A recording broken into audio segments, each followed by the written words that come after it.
Hi guys, welcome back to my Safe Space Kitchen. So today I'm going to be making Hausa Koko. Hausa Koko is made out of millet and spices. It is very popular in Ghana. It mainly originates from the northern part of Ghana with the Hausa people, but lately you can find Hausa Koko at every corner. That is what we eat for breakfast and it is that good. So today I thought, why not share my recipe? And so if you want to learn how to make my style of Hausa Koko, stay tuned.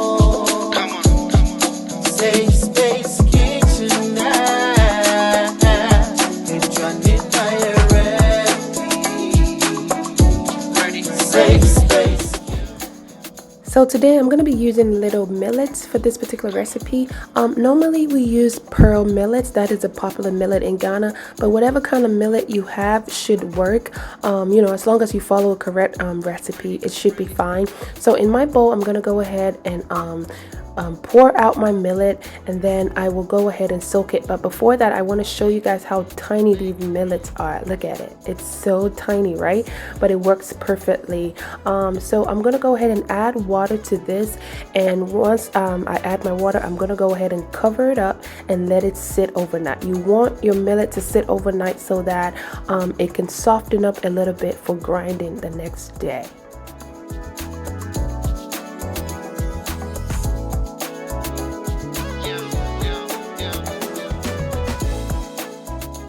So my millet has been soaking for about 10 hours. And so what I'm going to do is I'm going to go ahead and give it a quick wash. And then I'm going to go ahead and strain all of the water and it will be ready to be grinded.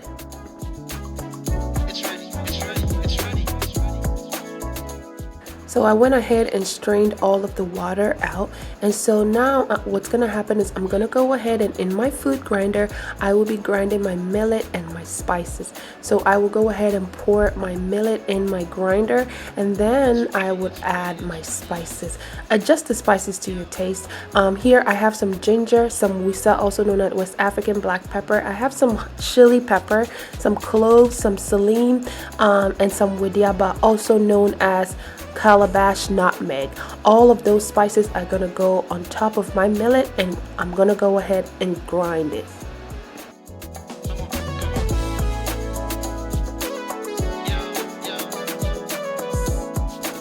So my millet and my spices are nicely grinded, and so I'm gonna go ahead and transfer this into a bowl. I also want to say, if you don't have a grinder like mine, you definitely can use your blender. It would just require that you use a lot more water, but you can definitely use your blender. So this is what it looks like, and so from here I'm gonna go ahead and add some water to mix it, right? So this is just the water from the grinder. I just rinsed my grinder and that is the water. So I'm gonna go ahead and mix it with the water, but I'm not going to do a whole lot of water because with the fermentation that I want, I don't need a whole lot of water, just a little bit, almost like mixing your corn dough. You don't add too much water, you add enough so that fermentation can happen.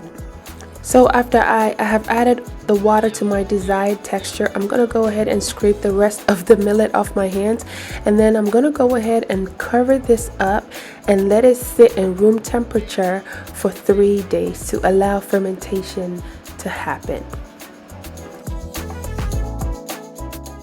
So after 3 days of fermentation, this is what I have. My millet is nicely fermented and it is ready. So I'm gonna go ahead and add more water to my millet, and then once I have enough water mixed in there, I'm gonna go ahead and strain it. So that's what I'm gonna be doing. I also want to say, when I strained my millet, I strained it twice. I don't want to do too much talking when I'm straining it. I'm just going to show you guys what I'm doing. But once I have enough water in there, I just go ahead and I strain it. But I strain it twice. So I strain it the first time, I get most of the pulp out, and then I strain it the second time to get the rest of the pulp.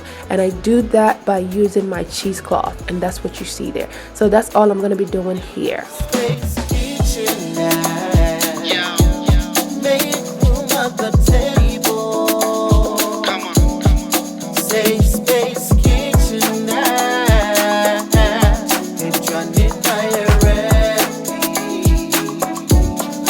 Safe Space Kitchen.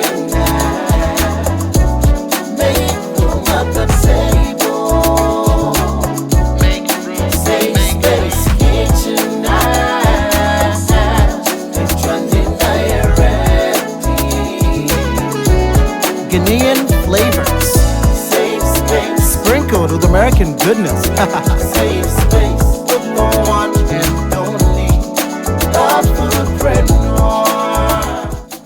So once my millet is nicely strained and it is pulp free, I'm gonna go ahead and cover this and let this sit overnight.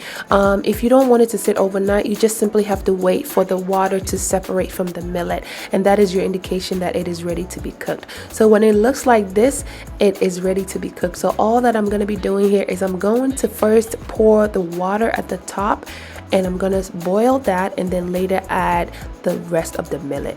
So that's all that I'm gonna be doing here. So I grab my big pot and then I just pour the water. Make sure you're not pouring it to the point where you are pouring some of the millet. You don't want to do that, so be careful when you're pouring your water.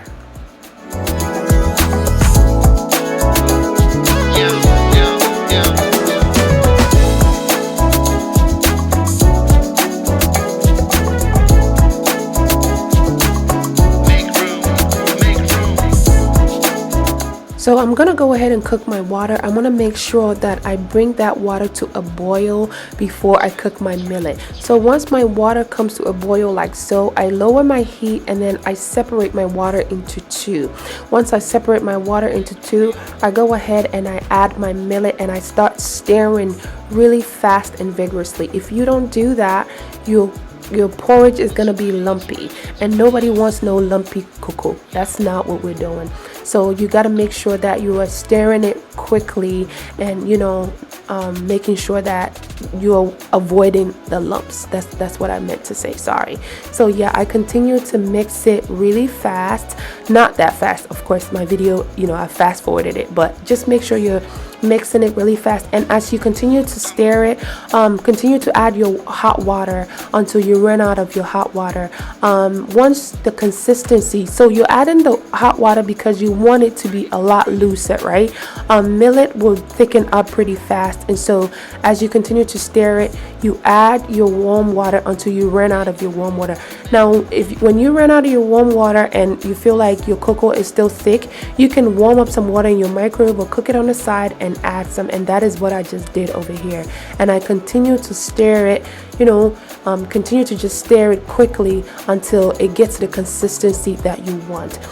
Some people make their cocoa, they will literally just boil the water and just pour their millet in there and not give it a stir or nothing. Just cover it up and let it cook that way. I think that is what the pros do, but I'm not a pro, so I cook it on my stove and it turns out great all the time. So at this time my cocoa is done. This is the texture that I want, this is the thickness that I want, and so it is done.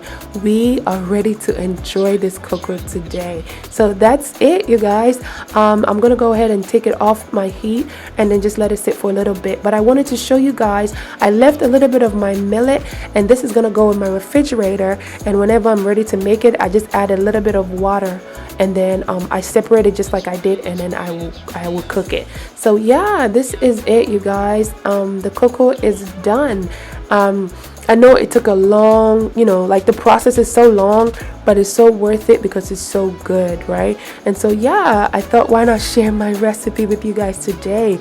And so this is it, you guys. We are done. So this is how I store my cocoa. I call these little containers my cocoa containers, and this is how I store it. So cocoa typically is eaten with kose, which is a fried bean.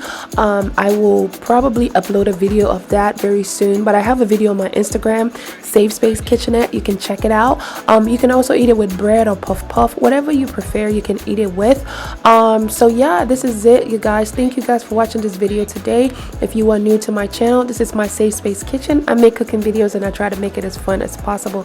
Hit that subscribe button and help me grow my channel. I am new on this YouTube thing, and I'm working really hard to put a lot of content out. Hit that subscribe button. I promise you would not regret it. To my old subscribers, thank you for coming back. I really appreciate you.